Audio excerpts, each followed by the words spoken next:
Hello Physical Fiends, it is Jordan here with another Worth a Purchase where I play a game for a short amount of time to see if I would buy it myself. Today I am taking a look at Mado, Monogatari, Fear and the Wondrous Academy. What is it with me and playing games with ridiculously long names? This is releasing on Switch, PS4 and PS5 on July 29th, and since this is Physical Paradise, you know what that means. I only care about physicals, and this, thankfully, does have one, which I will detail in depth later in the video, but I put links in the description and pinned comment if you just want to grab it immediately. So, what is this game? What is the series? Well, I think most of you are aware of the Puyo Puyo game series, the action puzzle game that's like Tetris but harder on the brain. You'll have played it in some form at some point in your life. Well, Puyo Puyo is a spin-off of this series. Mado Monogatari is a series primarily only released in Japan and were mostly first-person dungeon-crawling RPGs.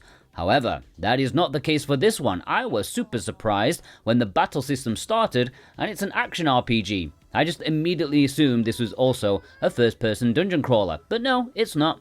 So far, dungeons are pretty simple though. Floors are randomly generated and consist of short corridors leading to small rooms, often with monsters and loot. It is hardly anything as epic as Your Dreams, but it scratched an itch for me for sure.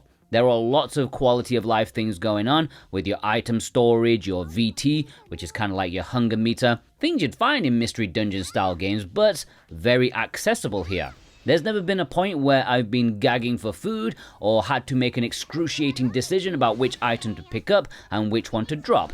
It's pretty friendly on the normal difficulty level, but you can choose to make that higher or lower if you want to. The battles, as mentioned, are real-time. You can attack freely, spamming your weapon, which if you hit an enemy, delays their attack timer a little bit. In order to counter that from being too overpowered, it also delays your timer for your special magic attacks, which is what really does the damage. But finding a good balance, delaying the enemy and allowing your AI-controlled ally to get their magical attack in first, that feels quite good. It is fast though, and keeping up with your health levels, your placement on the battlefield, the enemy's location, and going through the menus to choose the attack that you want, it isn't super graceful and it is easy to lose health if you're not fully paying attention. But once you have gained a few levels, it's not so bad. I think I am going to have to make heavy use of the battle shortcuts though, if I play further. I actually quite like this game, a lot more than I thought I would in terms of its gameplay. It's going to be a bit too simple for fans of games like Your Dreams or the Shirin Mystery Dungeon games, but it's more breezy and there's lots going on. There's crafting, fishing, farming, cooking, all super simple, but it comes together to be greater than the sum of its parts. There's a charm to it.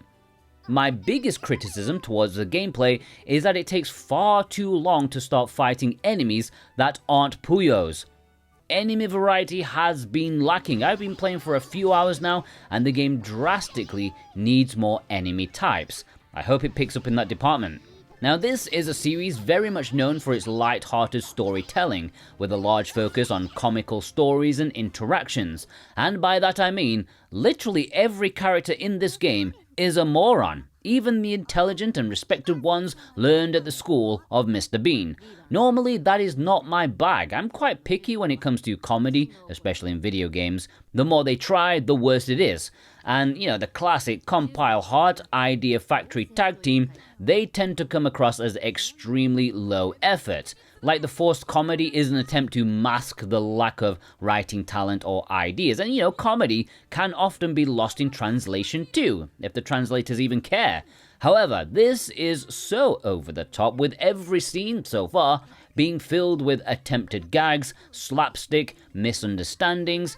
It actually works. Normally, in an Idea Factory game, as soon as the dialogue starts, I'm already questioning why I'm putting myself through this torture. But Mado Monogatari, I have quite warmed up to it because it's so relentless. I didn't hate the life I'd chosen. The premise of the story, it is basically Harry Potter. You've entered into a magic academy, you've got all the characters switched to here, you've got your Dumbledore, the Professor McGonagall. Fear is essentially a cuter Harry, no offense Daniel. There's the ginger kid, there's the smart girl, and then there's the weirdo Luna Lovegood. It's right off the bat.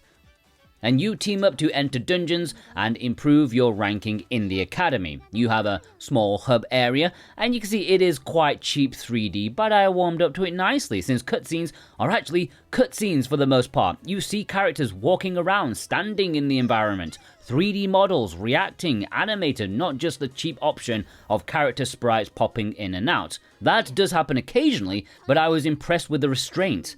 There are some really nice CGs that pop up often too, and the majority of the game is voice acted in Japanese. The music is a bit hit and miss. It's overall pretty good, although I think during some cutscenes it is a bit misused. However, the early dungeon crawling, man, that is some really nice synthwave going on. I don't know why they chose like 80s synths, but I like it. I'm there for it.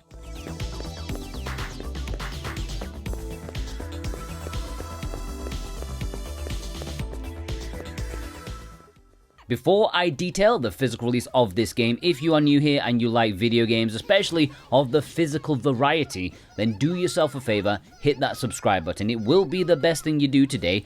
Not only does it give me a pat on the back to keep making useful content, but it's a sign to the industry. Like, imagine if this channel had 100,000 subscribers. Publishers would definitely pay more attention to the demand for physical media, and we need to keep physical video games alive, so do your bit and subscribe.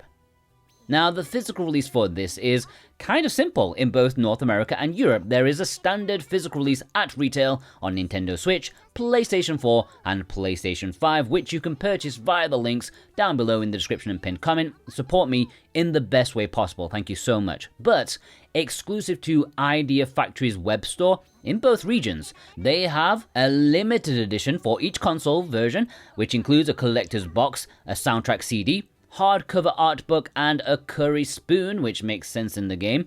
There's also a trading card and a shikishi board, which I've butchered the Japanese for. I'm sorry. I've linked this down below too, but that is not an affiliate. However, VGP do have some copies of this collector's edition, but they are only allowed to ship it to their fellow Canadians. Would I buy this myself?